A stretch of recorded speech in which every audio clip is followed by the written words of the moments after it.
Hello नमस्ते सबैजनालाई। आज फेरि तपाईहरु समक्षमा सर्कलसँग रिलेटेड केही क्वेशनहरु लिएर आएको छु। म पाण्डे सर। सधैँ चाहिँ एउटा क्वेशन पहिलादेखि बनाएर म राखेको छु।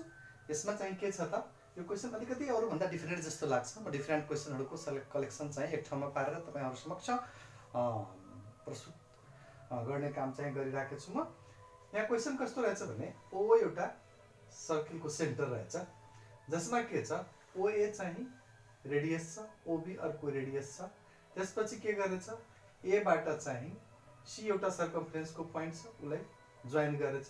त्यसपछि हामी के गरेछौं, यो एसी मा एउटा कुनै प्वाइन्ट डी हामी कसरी एज्युम गरेछौं त, डी लाई बी सँग र यो डी लाई सी, यो दुईटैको मेजरमेन्ट चाहिँ के हुन्छ त, इक्वल हुन्छ भनेर यति चाहिँ हामीसँग छ। अब हामीले के प्रुफ गर्नुपर्ने छ त, ओएडी यसमा हामी कन्सिडर गरौँ। यहाँ चाहिँ सानो थोप्रा दिएछु म, ओएडी इक्वल टु यो ट्रायंगलमा ओ के रे ओबीडी वा ईबीडी व्हाटएभर जे पनि दिन सक्छौं हामी। यसको लागि हामीले के गर्नुपर्ने हुन्छ त, एउटा कन्स्ट्रक्सन गरेछु म। कन्स्ट्रक्सनमा के छ, बी र सी लाई चाहिँ हामी जोइन गरेछौं। त बी र सी लाई जोइन गरिसकेपछि अब हामी यो एंगल र यो एंगल, यो दुईटा एंगल चाहिँ इक्वल हुन्छ। यो एंगल इक्वल हुन्छ किनकि डीसी र डीबी चाहिँ के छ त, इक्वल छ। भनेको मतलब यो एंगल इक्वल टु यो एंगल हुन्छ।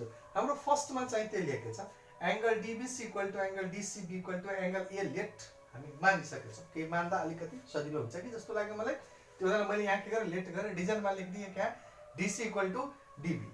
अब यो एंगल प्लस यो एंगल इक्वल टु यो एंगल हुन्छ, बिइङ स्टेडियर एंगल। त्यहाँ हामीले के लेखेका छौं त, BD इक्वल टु DBC, के छ यहाँ DBC प्लस DCB, यो चाहिँ D ले अलिकति प्रष्ट पारिदियौ हामी, DBC इक्वल टु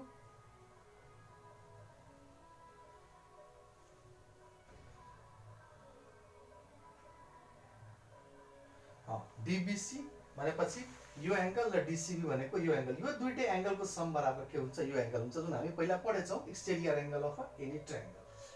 त यसको पनि भ्यालु ए, यसको पनि भ्यालु ए। त DBD इक्वल टु हामी के लेख्यौं, a plus a two being exterior angle. त्यो चाहिँ हाम्रो के हुने हो त, क्लियर हुने हो। अब हामी एबी आर्कमा यो चाहिँ सेन्ट्रल एंगल छ, यो चाहिँ के छ त, सर्कम्फरेन्स एंगल छ। त यसको भ्यालु चाहिँ के छ, ए छ। त्यसको भ्यालु पक्कै छ के हुन्छ त, 2a हुन्छ। त दैट्स व्हाई हामीले लेखेछौं AOB equal to 2 times BCD, 2 times BCD equal to के हुने भयो त, 2a हुने भयो। अब हामी यहाँ चाहिँ 2a हुने भयो। अब हामी के गर्छौं त, यो ट्रायंगल र यो ट्रायंगलमा हामी के गर्छौं त, कम्पेयर गरेछौं। यो 2a त यो पनि 2a भयो। यो एंगल इक्वल टु यो एंगल हुन्छ, एक्सटेरियर एंगलबाट यो भयो, सर्कम्फरेन्स एंगल सेन्ट्रल एंगलबाट यो एंगल भयो भनेपछि यो ट्रायंगल र यो ट्रायंगलमा यो दुईटा एंगल भनेपछि AOE र EDB चाहिँ के हुने भयो त, AOB र EDB चाहिँ के हुने भयो त, इक्वल हुने भयो। केबाट त, 3 2 1, यो माथिको जुन हामी लेखेछौं कन्डिसन, त्यो कन्डिसनबाट चाहिँ क्लियर हुन्छ, यो दुईटा एंगल के हुन्छ, इक्वल हुन्छ। अब फेरि यो एंगल र यो एंगल, यो दुईटा एंगल भनेपछि AEO र BED एकअर्काको इक्वल हुन्छ। किन त, VOA भर्टिकली अपोजिट एंगल। फेरि हामीसँग के हुन्छ त, अब यो एंगल चाहिँ यसको इक्वल, यो दुईटा एंगल इक्वल भयो। त बाँकीको जुन रिमेनिङ एंगल हुन्छ त्यो अलरेडी इक्वल नै भइहाल्छ। त त्यो हुनाले हामी लेख्न सक्छौं OAE equal to EBD, OAE equal to EBD। यो एंगल र यो एंगल दुईटा एंगल चाहिँ के हुने भयो त, एकअर्काको इक्वल हुने भयो। त्यो तरिकाले हामी के गर्न सक्छौं त, यसको प्रुफ चाहिँ गर्न सक्छौं। यसलाई हेर्नुस् त हजुरहरु।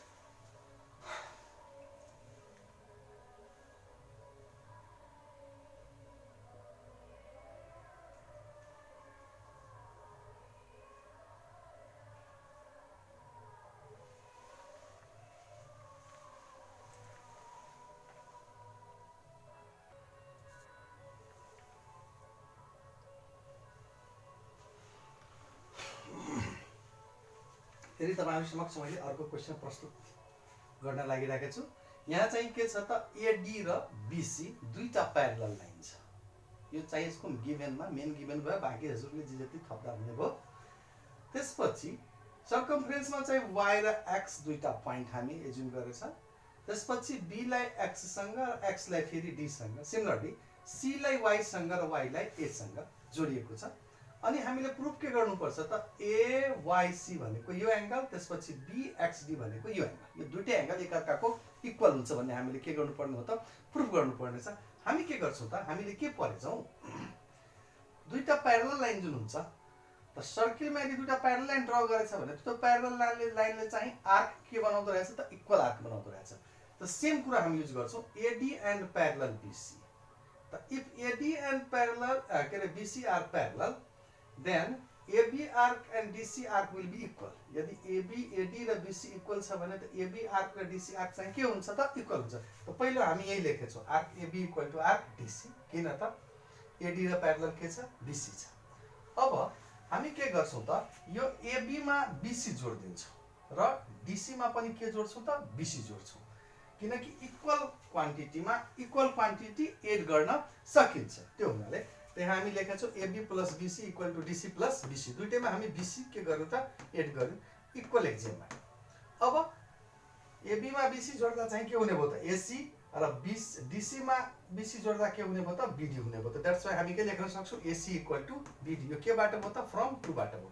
अब AC ले चाहिँ सर्कमफरेन्स एंगल के बनायो त y त्यस्तै BD ले सर्कमफरेन्स एंगल के बनायो त x। त त्यो हुनाले हामी लेखेका छौं AYC equal to BXD being circumference angles on equal arcs AC and BD।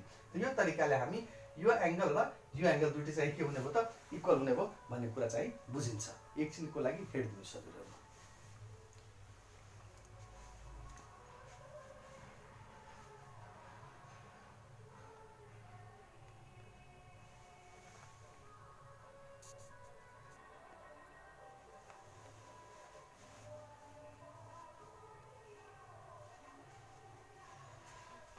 यहाँ चाहिँ फेरि मैले अर्को एउटा क्वेशन लिएर आएको छु AB र CD के छ त्यो एउटा डायमिटर छ O चाहिँ सेन्टर छ।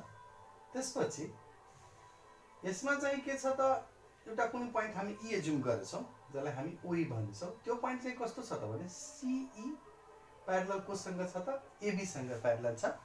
अब हामीले प्रुफ के गर्नुपर्ने छ त आर्क DB बराबर के आर्क EB यो हामीले प्रुफ गर्नुपर्ने छ। भेरी सिम्पल यो एंगल चाहिँ यसको बराबर हुन्छ। त किन हुन्छ किनकि OCE मा OC बराबर के छ OE छ बीइङ आइसोसेलेस ट्रायंगल किनकि यो रेडियस छ। त रेडियस सर्कलको जतिखेर पनि बराबर हुन्छ। त यो रेडियसले के गर्यो त C लाई E सँग जोडेपछि सर्कल ट्रायंगल बनायो। त बेस एंगल के भयो त दुईटा इक्वल हुँदाखेरि यो दुईटा एंगल के हुने भयो त इक्वल हुने भयो। त यहाँ हामी के लेखेछौं त angle OCE equal to angle OEC OCE equal to OEC चाहिँ एकअर्काको के हुने भयो त इक्वल हुने भयो। किन इक्वल हुने भयो त OC बराबर के दिएछ त OE चाहिँ दिएको छ। अब फेरि OCE चाहिँ यो एंगल चाहिँ कोसँग इक्वल हुने भयो त यो एंगल सँग इक्वल हुने भयो। किन त करस्पोन्डिङ एंगल मतलब OCE equal to DOB corresponding angle. फेरि हामी यो एंगल कोसँग इक्वल हुने भयो त यो सँग भनेको मतलब OEC equal to EOB OEC equal to EOB वा BOE चाहिँ इक्वल हुने भयो। किन त अल्टरनेट एंगल। अब हामी हेर्दाखेरि यो दुईटा एंगल एकअर्कासँग इक्वल छ। यो एंगल योसँग इक्वल छ यो एंगल योसँग इक्वल छ। यसको मतलब यो दुईटा पनि के हुने भयो त इक्वल हुने भयो। दैट्स व्हाई हामी लेख्छौं DOB equal to BOE DOB equal to BOE। यसबाट के हुन्छ फ्रम 1 to 3 को कम्बाइन्ड रिजल्टबाट चाहिँ यो आउँछ। अब यो दुईटा सेन्ट्रल एंगल यदि इक्वल छ भने त हामी क्लास 9 मा पढेछौं सेन्ट्रल एंगल इक्वल हुँदाखेरि के हुन्छ त इक्वल आर्क चाहिँ काट्दो रहेछ। दैट्स व्हाई हामी के लेख्न सक्छौं DB इक्वल टु के लेख्न सक्छौं अब BE लेख्न सक्छौं। त त्यो हुनाले हामी लेखेछौं फ्रम के बाट त 4 बाट किनकि दुईटै सेन्ट्रल एंगल छ। सेन्ट्रल एंगल दुईटैको भ्यालु के छ सेम आयो। त्यसले सेन्ट्रल एंगलको भ्यालु सेम आयो। त्यो सेन्ट्रल एंगलले जुन आर्क कट गर्छ त्यो आर्क पनि के हुन्छ एकअर्काको इक्वल हुन्छ। एकछिन हेर्नुस् त्यसलाई।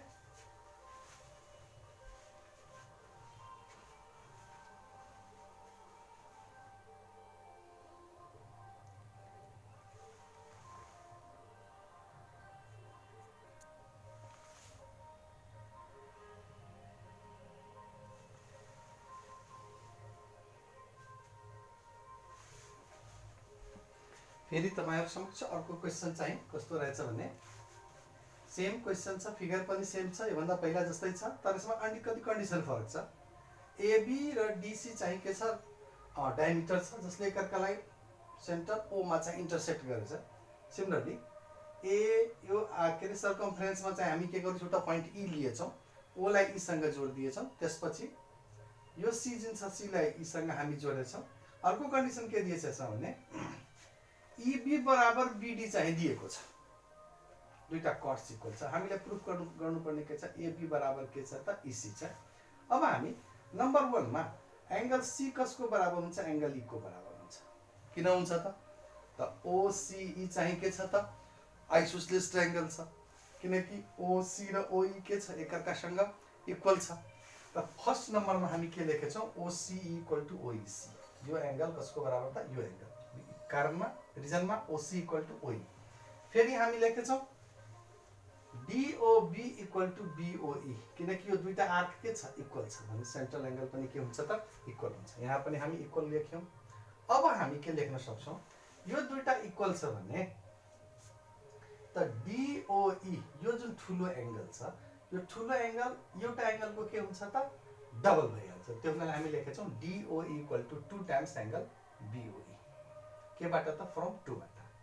अब फेरि हामी के हेर्छौँ भने यो डीओई जुन एंगल छ, यो डीओई एउटा एंगल छ, यो एंगल के हुन्छ त यो एंगल प्लस यो एंगलको समको चाहिँ के हुन्छ त इक्वल हुँदो रहेछ। त DOE equal to DOE equal to 2 times OEC. यहाँ चाहिँ हामी के लेख्छौँ त बीइङ एक्सटेरियर एंगल पनि थप्दियौँ, बीइङ एक्सटेरियर एंगल एंड 1 बाट त्यसले पनि हामी 2 ओईसी लेख्न सक्छौँ। यहाँ हेर्दाखेरि डीओई इक्वल टु 2 बीओई, फेरि डीओई इक्वल टु 2 ओईसी। यो दुईटै एंगलको भ्यालु के आइरहेको छ, डिफरेन्ट आइरहेको छ भनेपछि यो डिफरेन्ट एंगल जुन छ त्यो पनि एकअर्काको के हुनु पर्यो त इक्वल हुनु पर्यो। अब एकअर्काको इक्वल हुनु पर्यो, त्यो हुनाले हामी लेखेका छौँ 2 times triangle BOE equal to 2 times triangle OEC. केबाट त फ्रम, यहाँ चाहिँ केबाट लेख्न सक्छौँ हामी त फ्रम 4 र 3 बाट। यहाँ सिम्पल मिस्टेक छ, यहाँ हामी लेख्छौँ फ्रम 4 एन्ड केबाट त 3 बाट। फ्रम 4 एन्ड 3 बाट चाहिँ हामी लेख्न सक्छौँ। 4 एन्ड 3 बाट अब यो 2 चाहिँ के हुने भयो, क्यान्सल हुने भयो। यसको मतलब बीओई इक्वल टु ओईसी। बीओई भनेको यो एंगल र ओईसी भनेको यो एंगल। यो दुईटै एंगल इक्वल हुनुको मतलब के भयो त अल्टरनेट एंगलको रिलेसनशिप हेर्नुहुन्छ यसले। त अल्टरनेट एंगल यदि इक्वल छ भने त लाइन के हुनु पर्यो, प्यारलल हुनु पर्यो। द्याट्स वाइ हामी लेख्न सक्छौँ सीई प्यारलल एबी। त फ्रम के लेख्छौँ हामी अल्टरनेट एंगल। त एकछिन हेर्नुहोस् त्यसलाई,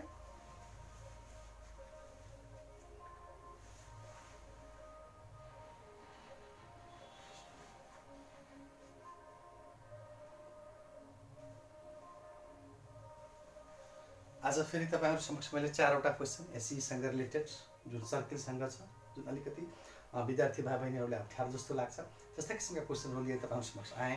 पक्कै छ यो क्वेशन तपाईहरुले बढी भन्दा बढी रुचाउनु भयो होला। हिजो अस्ति यो क्वेशन पनि तपाईहरु बढी भन्दा बढी विद्यार्थी भाइहरुमा शेयर गर्नु भएछ भन्ने मलाई साढे खुसी लागेछ, धेरै नै खुसी लागेछ। यस्तै क्वेशनहरुलाई शेयर गर्नुस्। नयाँ विद्यार्थी भाइ बहिनीहरु हुन्छ भने कतैबाट थाहा पाउनु भएछ भने पाण्डे सर म्याथ क्लास भनेर तपाईहरु युट्युब को माध्यमले सर्च गर्नुस्। म तपाईलाई त्यही भेट्छु। मलाई दिनुपर्ने सुझाव र सल्लाह तपाई त्यही कमेन्ट बक्समा हाल्न सक्नुहुन्छ। भोलि तपाईहरु समक्ष फेरि अझ थप कुराहरु लिएर आउने नै छौं। आज चाहिँ यो सानो जानकारीबाट चाहिँ बिदा हुन चाहन्छु। भोलि तपाईहरु समक्ष फेरि यस्ता थप क्वेशनहरु, थप समस्याहरुको हल लिएर तपाईहरु समक्ष फेरि प्रस्तुत हुनेछौं। तबसम्मको लागि म तपाईहरुबाट बिदा हुन चाहन्छु। हस्त नमस्कार।